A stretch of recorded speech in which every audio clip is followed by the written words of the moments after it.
DILG budget. So with that said, ito yung first concern. I was told by the chairperson himself that there's a plan to abolish the PNP Air Unit. Is it still the right term for the air unit of the PNP Air Unit? Is it a confirmed information that there's a plan to abolish the unit? Your Honor, Mr. President, according to our DLG Secretary, there's a plan to shift to using drones by establishing a Skynet unit system.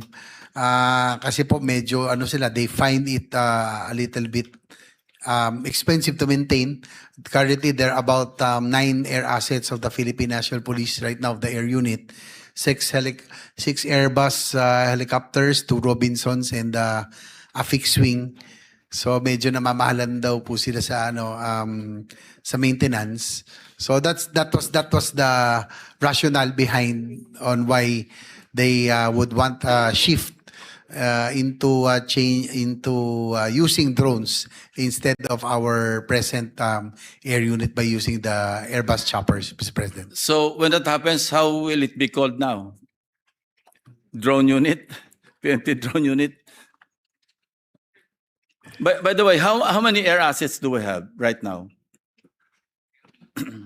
Fixed wing and chopper, helicopters. Your Honor, Mr. President, we have 6 Airbus choppers, 2 Robinson R44 for training, and 1 fixed wing. 1 fixed wing plane, Mr. President. Actually, ito po binild up po natin after we were the Senate that sponsored this. After the Mama Sapano incident, para wala na sanang sisihan noon, at least we revived the air unit as far as I can remember during those times. So we were able to build up to 6 units. Kaya po naging 6 Airbus and 2 Robinson R44 choppers. And how many are operational? Right now, there are 4 out of 6 are operational, Mr. President, of the Airbus. Yung po R44 for training are all operational. How many pilots do we have? At present, there are about 39 pilots from the PNP. Dati po kasi nung 39. Nung nawala na yung air unit, nasa 3 na lang po yung pilots natin that So time. wala na po tayong air unit ngayon actually? Meron pa rin. Meron pa rin. Meron pa, Mr. President, that's just a proposal to shift to drones. Actually, meron ho silang ang proposal is to just transfer or donate some of the air unit, no? In case. To the Coast Guard, kasi yung Coast Guard only has 2. Isa lang yung operational. So that was the plan, no? To establish a drone, yung pong network na ini-establish po nila. And there's no more plan to maintain air assets? No more? The plan is to maintain just 2 air assets, Mr. President, Your Honor. Kasi kung wala na, baka yung PNP na lamang yung police force in the entire world na walang air unit. Kasi the LAPD itself, and I think, sa crime prevention, pati sa crime suppression, I think helicopters, especially those that have night flying capabilities, will be a great help, di ba? Catching criminals, monitoring, everything. Sayang. Well, according to our DL Secretary, that the drones can function but take at 5% of the cost, Mr. President. Why? How much are we spending on a per annum basis to maintain the air assets?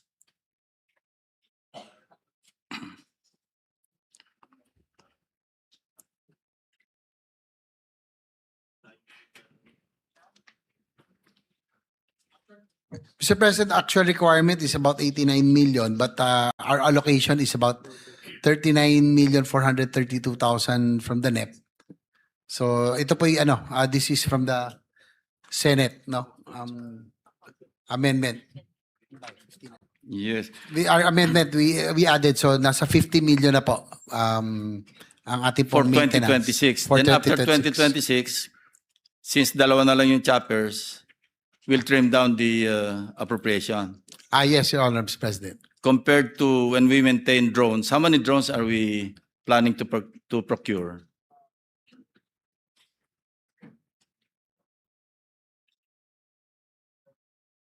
They plan to procure about 10 long duration drones, Mr. President. For the entire country? Hindi ba kulang yon?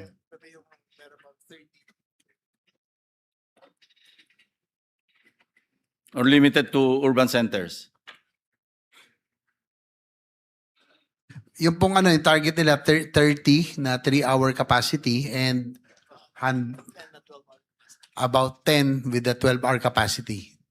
So we will still have a PNP air unit with 2 helicopters and around 10 drones. Ganun na lang yung ating equipage. About 40 drones, Mr. 40. President. About. So Long-range drones daw po ito, Mr. President. So ito na yung standard na equipage for the PNP air unit. That's the proposal, Mr. President. Anyway, we'll not question the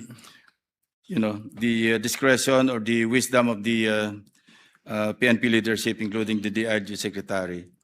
Now, we'll shift to another topic, yung Manila Bay Rehabilitation Program and the Pasig River Development Program. We have noted an allocation of 26 million and 54 million respectively under the NEP. May we know what specific activities or components will be funded under these allocations for 2026?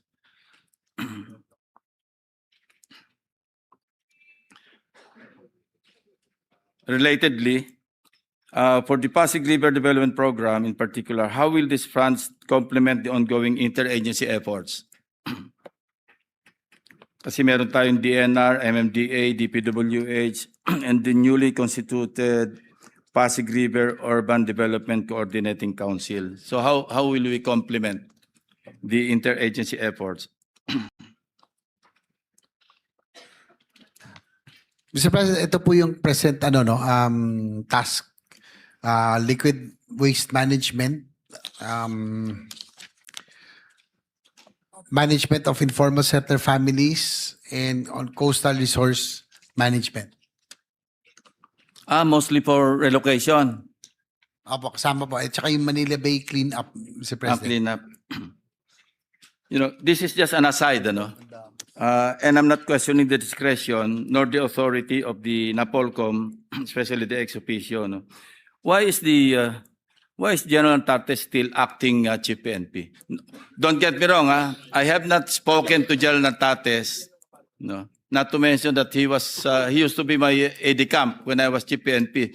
Hindi kami nag-usap dito. I'm just asking out of curiosity. I'm not questioning your discretion or your authority. Is there still a plan to reconsider General Nick Torre to be recalled as chief PNP? That's why General Nartates is still acting?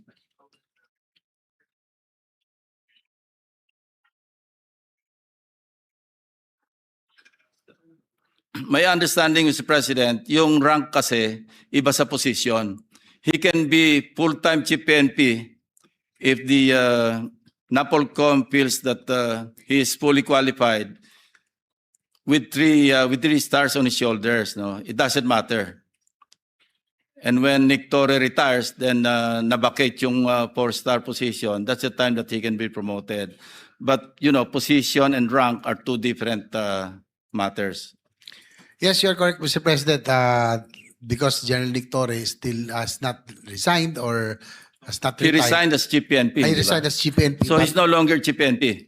No So more, the Mr. position President. of chief PNP is vacant. That is correct, Mr. Although President. the rank is not vacated yet. So PNP with 3-star rank, there's no problem with that. That's my point. That is correct, I was Mr. chief President. PNP with 2 stars at first, and then 3 stars. Eventually, when General Alino retired, compulsory retirement or I think early retirement, that's when I got my 4 stars. That's my point. And I repeat, I've not spoken to General Nartates. He's not spoken to me. It just occurred to me a while ago. Baka malasin si Tating.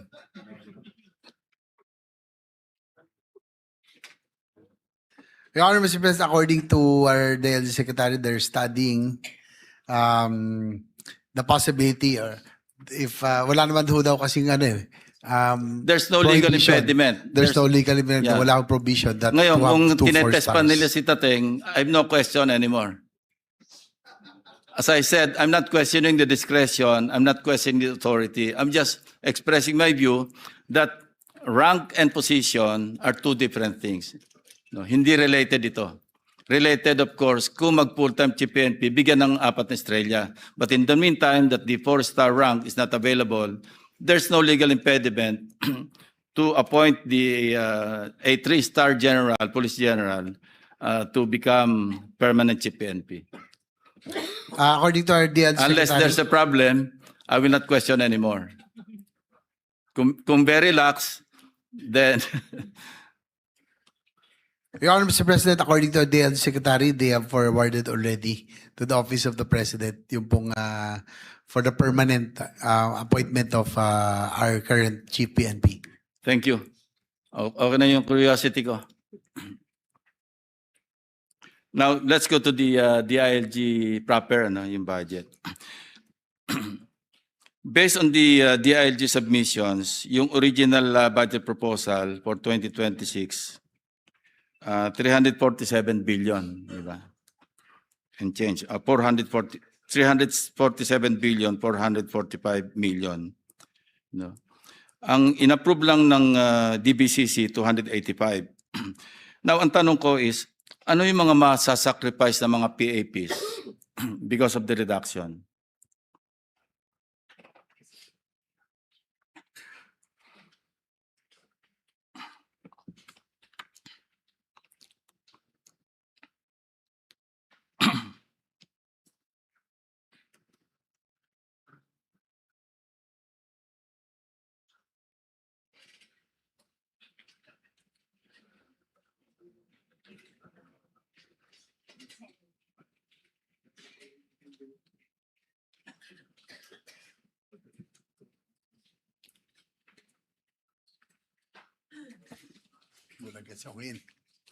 Your Honor, Mr. President, these are the priorities not considered. Accelerated water and sanitation project in selected areas. Support for meeting sustainable development goals. Patubig para sa bayan, buhay para sa mamamayan. Harmonizing actions in local planning for disaster adaptation. Infrastructure audit for local government. Support for Pasig River Urban Development Project. Local infrastructure monitoring and evaluation, and last but not the least, comprehensive social benefits program. Okay, similarly, were the PAPs adversely affected by the reduction in the NEP, addressed by the increase affected by the House and the Senate versions? Kasi nadagdagan sila ng 22 billion from the NEP, from the original proposed budget. So ano yung nakatulong, which PAPs ang matutulungan ng increase, net increase ng Senate version, up to the Senate version? Your Honor, Mr. President, our DLG Secretary wrote our Senate President for the request of additional budget allocation in favor of the Department of DILG. Ano na yung, from the reduction ng NEP, ano yung natulungan from the increase? Ito ba? Ito.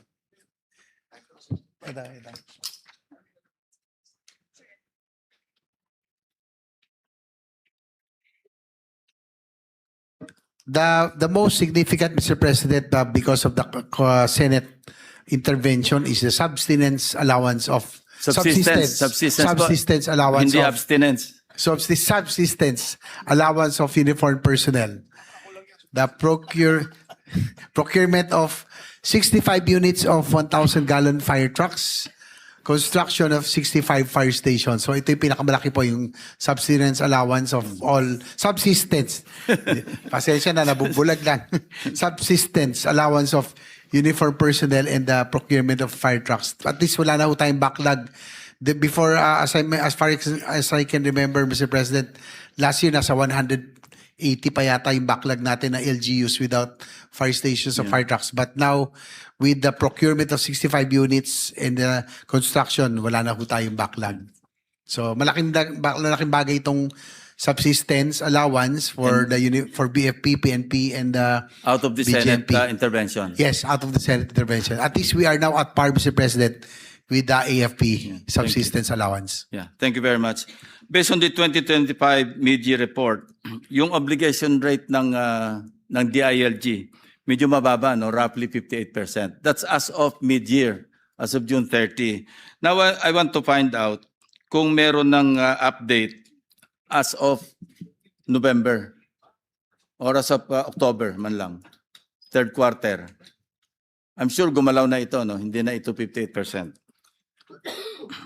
According to the DILG Secretary, Your Honor, Mr. President, by third quarter, nasa 70% na po ang kanilang Okay. rate, Mr. President. So they can still catch up, ano? Okay, as reflected in the statement of allotments, obligations, and disbursements, yung SAOB, 136 billion remained unobligated as of the second quarter. Nag-move na rin ito. Yes, Your Honor, Mr. Updated President. figure. Ano yung updated figure nito? Actually, yung as of September 30, 2025, the DLG-wide budget utilization is 76% obligation rate and 96% disbursement rate. So yung unobligated na 136 billion as of today or as of September, ilan na lang naiwan na unobligated?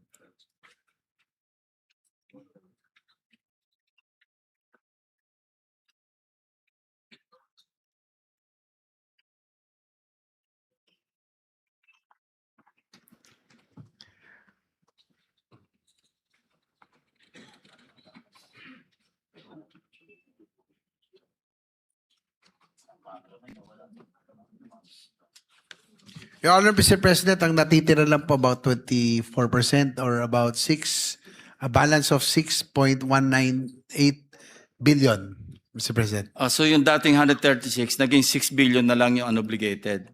Yes, Your Honor. Thank you. Thank you very much. That's impressive. So yung confidence level ninyo, mapupuli utilize na ninyo yun yung increased budget for 2026 kasi halos consume na rin yung 2025, di ba? Yes, Your Honor, Mr. President, they're confident Thank that you. they will reach a 100%. Yeah, and congratulations pagkaganyan.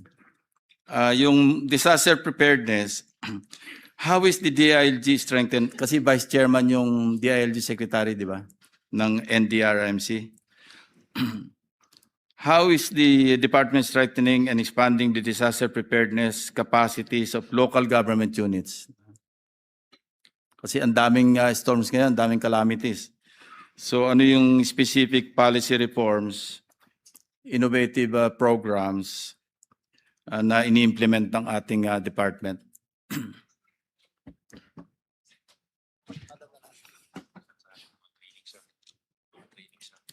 Your Honor, Mr. President, according to our DLG Secretary, that all the 40,000 barangays are now informed of their hazard zones para po prepared na po sila.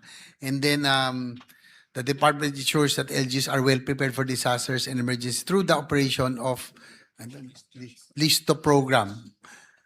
Yung kanilang Listo program. Ito po yung continuous support to DLG's regional offices in conducting disaster preparedness activities and implementing DRRM, SICAM programs, projects, and activities. Active monitoring of LGU compliance through the disaster online reporting and monitoring systems with ongoing coordination between the central and regional offices.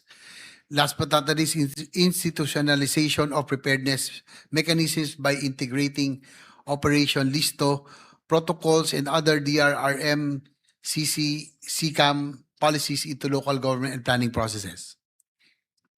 Yes, thank you. Are they using hazard maps? Kasi meron ito noong 2011, as early as 2011, merong memorandum circular informing the LGUs of the availability of the hazard maps to support them in crafting their local disaster risk reduction and management plan. No?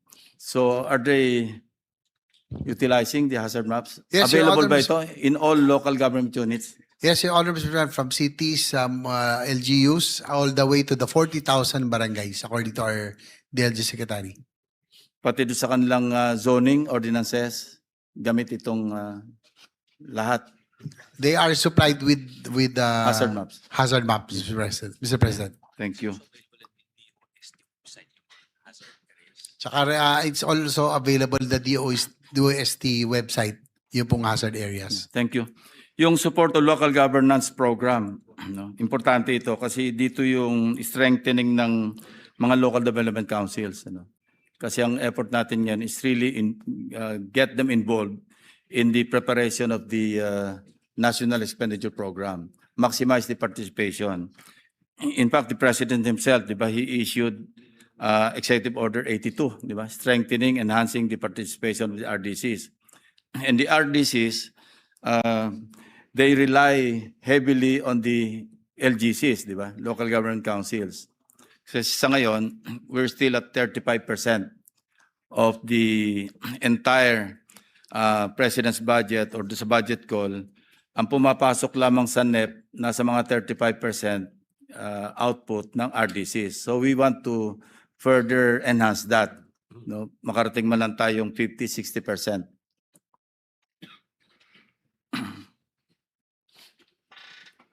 So what is the DILG doing to support the inclusion of RDC endorsed projects in the NEP? Your Honor, Mr. President, according to the DLG Secretary, before, the DPWH does not give importance, no? Hindi masyado pinapansin the RDC. But after this floodgate scandal, the President himself already gave the order that our DPWH should respect and require RDC approval, especially for flood mitigation projects, Mr. President. So we can still play catch up, ano? Kasi tapos na yung NEP, but with the Senate, now the Senate's intervention, we can still consult the RDCs, the local government councils, if we intend to amend the National Expenditure Program and even the House version. And I think that's an acceptable approach, you know. If we intend to further strengthen the role of the local development councils, in consultation with them, we can introduce amendments do sa mga PAPs, especially concerning infrastructure projects under the DPWH. Diba? Yes, Your Honor, Mr. President, according to our DLG Secretary, they have already reformatted so that next year, yung pong RDCs will be able to endorse some projects that are really needed, no? Na hindi na maulit muli. Yung nangyari ngayon na talagang kahit wala pong knowledge, without knowledge of the LG official, the LGUs, the Regional Development Council, yung po DPWH went on their own, no? Just to have their projects. So, but kaya nga po daw tinamad daw yung mga RDCs, no? With this. But kasi nga hindi pinapansin. But with all of this floodgate scandal and all, now the RDCs will be playing an important role to make sure that the anomalous projects will be prevented, no? By at least the local government units concerned or the regional or the province and region will now have a say on the projects, no, that will be implemented in their respective areas. Thank you. Yung growth, another topic, Growth Equity Fund, 1 billion. Sufficient ba ito to help the disadvantaged and lagging LGUs? Will it be sufficient? 1 billion Growth Equity Fund. Your Honor, Mr. President, according to it's not enough, no? Realistically speaking, it's not enough because there are a lot of LGUs that are really in need of assistance, no, from the national government, Mr. President. Kaya lang this is a DBM approved allocation, Mr. President. Kasi yung special provision dito sa Growth Equity Fund under the ALGO LGSF, yung Local Government Support Fund, it does not provide targets and misses as well in crafting the incentives. You know? So maybe we can propose a special provision, you know, for the Growth Equity Fund which will outline the incentives and set the targets para sa mga LGUs. Ano? With the help of the DILG, maybe we can help each other craft a special provision in this regard. Kindly take note, Mr. Chairman, so we can Yes, Your work Honor, Mr. along this line. President. We'll take note of that kasi po meron pong criteria ang DBCC, no? Yung poverty incidence, low income class LGUs, and yung mga GIDA LGUs, no? Yung sa mga geographically isolated and the disaster prone areas, Mr. President. Yeah. Sige. Meron pa rito pero medyo may lakad pa yata si Secretary Remulla. May mga magtatanong pa. I'll just